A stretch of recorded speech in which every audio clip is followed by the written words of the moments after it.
Priyadarshini Mattoo would have been 47 today.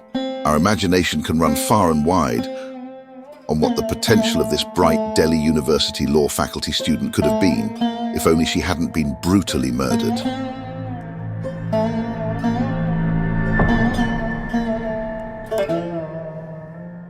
Imagine a story of ambition, tragedy, and justice that reads like a real-life thriller. Today, we're delving into the gripping case of Priyadarshini Mattoo, a young woman with dreams of changing the world. But what happened next will leave you astonished and questioning the very foundations of Indian justice. Stay with us as we uncover the shocking twists and turns that led to a landmark legal decision. This is a story you won't want to miss. This is the tragic case of Priyadarshini Mattoo. Viewer discretion is advised. Today's case takes us to New Delhi in India. New Delhi is the capital of India. It's a vibrant city that fuses a rich historical heritage with modern energy. Built in the 20th century, it is the seat of the Indian government and features remarkable architectural landmarks like the Rashtrapati Bhavan, India Gate, and the Parliament House, blending colonial and traditional Indian styles. The city is a cultural melting pot, showcasing diversity in cuisine, festivals, and art that reflect India's varied regions. New Delhi's unique mix of tradition and modernity, its historical significance, and its role as India's political, cultural, and economic centre make it a city of great importance and intrigue for both residents and visitors. Before getting into the story, let's first address the cultural attitude towards women and women's rights in India. If you'd prefer to get straight into the story, there are timestamps in the video description for you to jump ahead. In India, cultural attitudes and perspectives on women's rights, roles, and issues are diverse and complex. Traditional gender roles persist in some areas, with women primarily expected to fulfill domestic duties. However, there is a growing emphasis on women's education and empowerment, and women have made significant strides in various fields. India has faced challenges related to violence against women, including domestic violence, sexual harassment, and dowry-related violence. Laws and legal rights have been enacted to address these issues, and women's movements and activism are very strong in the country. Religious and cultural diversity influences cultural attitudes, and while many traditions emphasize respect for women, there are also practices that discriminate against women. Child marriage and female feticide are issues in some regions. Family and marriage play a significant role in Indian culture, with arranged marriages being common. However, there is a trend towards love marriages and greater agency for women in choosing their partners. It's essential to recognize India's cultural diversity, which leads to a wide range of perspectives and practices regarding women's rights and roles. India continues to work towards creating a more inclusive and equitable society for women. Priyadarshini was a Kashmiri Hindu, and she was raised in the town of Srinagar. After Priya finished school at the Presentation Convent School in Srinagar, she migrated with her family to Jammu due to increasing militancy in Kashmir. Priya received her BCom while in Jammu from MAM College, before being accepted to Delhi University to an LLB, a Bachelor of Law degree. Priya was not just a beautiful and intelligent young woman, she was the shining embodiment of determination, grace, and ambition. Her radiant spirit was cherished not only by her family, but also by her wide circle of friends, who adored her for her warmth and compassion. Within the Mattoo family, a deep love for music ran through their veins, and Priya was no exception. She was a gifted musician in her own right, possessing a remarkable singing voice and an extraordinary talent for playing the guitar. Her melodies resonated in the hearts of those fortunate enough to hear her perform. Yet what truly set Priya apart was her unique personality. She was an independent soul, carving her own part in the world with unwavering confidence. Her caring nature, kindness, and unwavering compassion made her a beacon of light in the lives of those who knew her. While studying for her law degree in 1996, she met Santosh Kumar Singh, who was also a student at the same law centre. He was quite taken with Priya and asked her out, but Priya declined the offer as she was not interested in any relationship, as she was fully committed to her studies at the time. And this is where things take a dark turn. Santosh was not happy with being rejected and did not respect her decision. He wouldn't accept no for an answer. He became obsessed with her, stalking her, harassing her, and continually threatening her. He would find her at a residence and at a hospital where her mother had been admitted, and would even stop her car and shout at her. She lodged complaints against him, not once but twice, at R.K. Puram and Vasant Kunj police stations, and still Santosh wouldn't back off. On November the 6th, he made yet another attempt to assault her at the campus law centre. For Priya, this was the final straw, and she reported him to the police.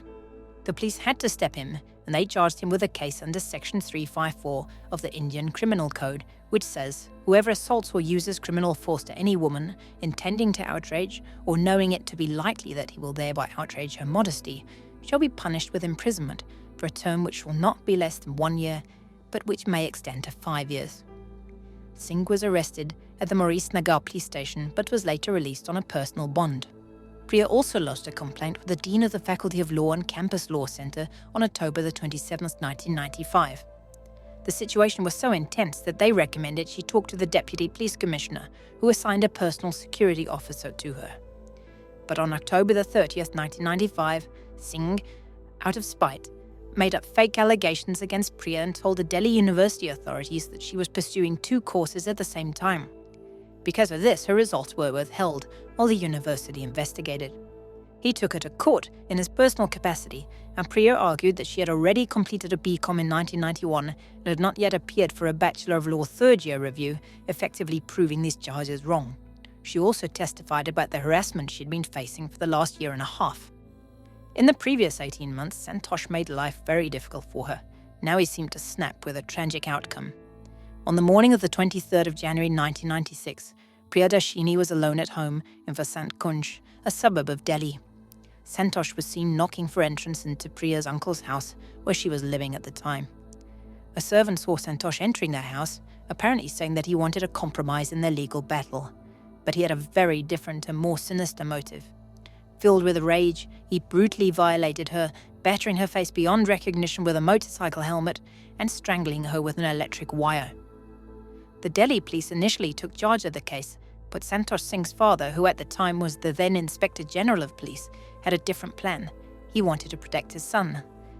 He decided to hand the case over to the CBI, the Central Bureau of Investigation, on January the 25th, 1996. The CBI dug deep into the matter, and after a thorough investigation filed charges against Santosh Kumar Singh on April the 11th, 1996. The case was then brought before the court, and the judge at the time, S.C. Mittal, decided to charge Singh with sections 302 and 376, which are for murder and SA. Singh, of course, pleaded not guilty, and the trial started on August 11, 1997. They brought in as many as 50 witnesses to testify in court by January 3, 1998. Aditya Kaul, one of India's most respected journalists, stated at the time, "While the father of the spoiled child-turned-criminal was doing what he could to influence the legal process, there was a father waging a lonely battle, shuttling between Jammu and Kashmir and Delhi. Chamanglal Mattoo, Priya's father, would not miss a single court hearing in Delhi and followed up simultaneously with the CBI and their counsel, hoping for a day when the criminal would not just face justice, but get the harshest sentence for society to understand the consequences of such a crime against humanity: the death penalty." And this is where the case gets really baffling. In a 450-page judgment, the trial judge strongly criticised the Delhi police for their inaction and even suggested that the accused father, a high-ranking police officer, may have used his influence to obstruct the case. The judge also noticed the poor presentation of evidence, particularly a crash helmet with a shattered visor. He further expressed concern that the rule of law did not seem to apply to the children of law enforcement officers. The judge accused the Delhi police of assisting the accused during both the investigation and trial, including creating false evidence. Additionally, the judgment held the CBI responsible for an unfair investigation and failing to produce a crucial witness. The judge raised doubts about the handling of DNA evidence and cited a failure to meet judicial procedure. Despite identifying the accused as the perpetrator, the judge acquitted him due to insufficient evidence or SA, following the principle of benefit of the doubt. Following a public outcry, the CBI then appealed the district court's verdict in Delhi High Court on the 29th of February 2000.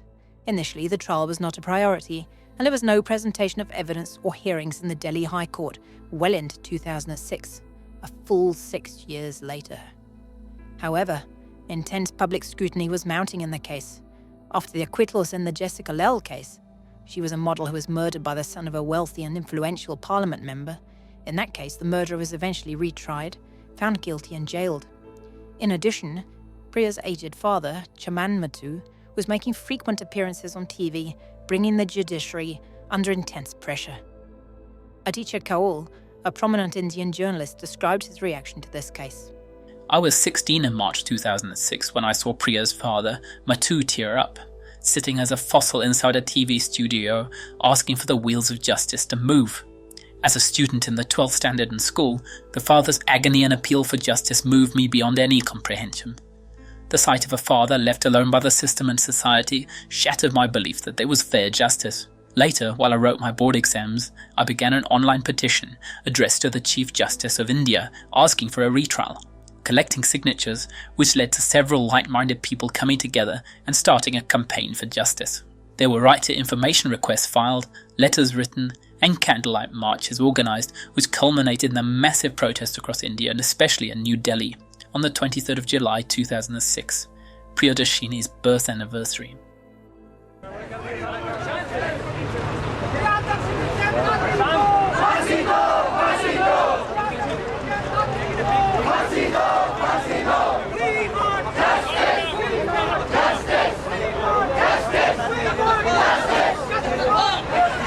That's why we are here. Politician, we are here to send a message to every citizen whose conscience is asleep but not dead.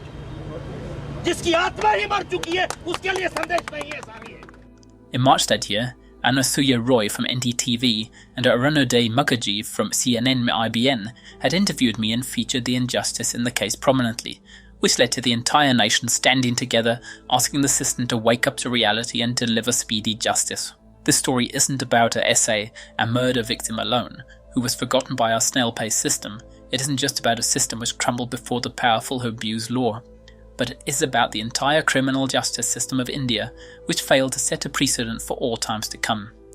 It is about the lackadaisical approach of the Delhi police and its prosecutors in investigating such a sensitive case, which made future SA criminals carefree and less law-fearing. The story is about the society that failed to take appropriate steps to prevent Delhi from becoming the SA capital of the world. As the public's outrage gained momentum and caught the media's attention, the Delhi High Court, acting without the need for a plaintiff, proactively took cognizance of the matter.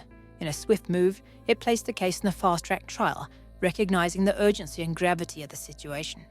In Priya's case, the investigation faced significant challenges, including tampered evidence and doubts surrounding the prosecution's stance. However, DNA testing provided a breakthrough confirming the SA. Key pieces of evidence turned the tide in favour of the prosecution. Santosh's helmet showing a damaged visor and signs of head trauma, coupled with the 19 gruesome injuries on Priya's body with 3 fractured ribs, strengthened the prosecution's case. Reports by Priya to the police and eyewitness accounts of Santosh near her home just before the murder added further credibility. Witnesses like Vikas Sharma, who interacted with Priya shortly before the incident, provided concrete proof of her presence at home during a critical time frame. The security manager, Sri Aluwalia, and an advocate named Sri Singh both spotted Santosh near her residence, strengthening the case. The examination of Santosh's helmet revealed remnants of a shattered visor with blood traces, suggesting its use as a weapon. Santosh's subsequent medical examination contradicted his initial statements, as fresh injuries were also noted. The trial court's judgment raised concerns about the Centre for Cellular and Molecular Biology, the CCMB, in Hyderabad, accusing their senior scientists of concealing CBI's errors. The Delhi police's involvement in supporting the accused and alleged disparities in the application of the law due to the accused father's influence were also noted by the judge. Despite substantial evidence, the initial trial court delivered an unexpected acquittal, citing CBI mishandling and protocol breaches. The Delhi High Court, after 7 long years, rectified this by sentencing Santosh Kumar Singh to death, restoring public faith in the justice system. Justice Sodhi emphasized the heinous nature of the crime and the prolonged suffering endured by Priya.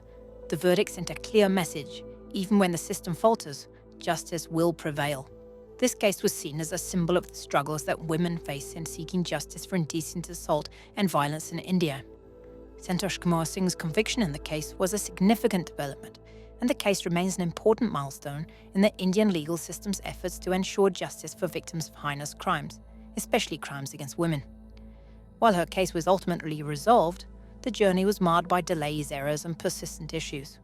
Mattoo's case took years to rectify a grave injustice, during which time the accused remained free. In that time, he graduated, got married, had children, was a practicing lawyer, living a normal life after clearly being guilty of a murder. Santosh Singh appealed against the capital sentence to the Supreme Court of India on 19 February 2007. In October 2010, the Supreme Court upheld the conviction of Santosh Singh but reduced the death sentence to life imprisonment. This is a quote from the blog of journalist Aditya Kaul. Priyadarshini Mattoo would have been 47 today. She would have perhaps been a top criminal lawyer, rubbing shoulders with the high and the mighty in Lutyens, Delhi. Perhaps she could even be a feminist advocating for women's rights. She would have, beyond any doubt, been a woman of substance, inching higher academically and professionally to serve society better. Our imagination can run far and wide on what the potential of this bright Delhi University law faculty student could have been, if only she hadn't been brutally murdered on the 23rd of January 1996. Her friends and family said she was fiercely committed to making a difference, and her ultimate goal was to become a lawyer and in her own way contribute to the transformation of India's often corrupt justice system. Priya was someone who inspired not just her family and friends, but anyone who had the privilege of crossing her path. Her memory remains a testament to the empowering power of determination, love, and the unwavering pursuit of justice. There you have it, Grim Riddlers. Thanks for watching. If you found this video helpful or gained some insight from it, please consider giving it a thumbs up, subscribing, and sharing with your friends. Your support means a lot and helps us create more content like this in the future. Thank you to all our existing members.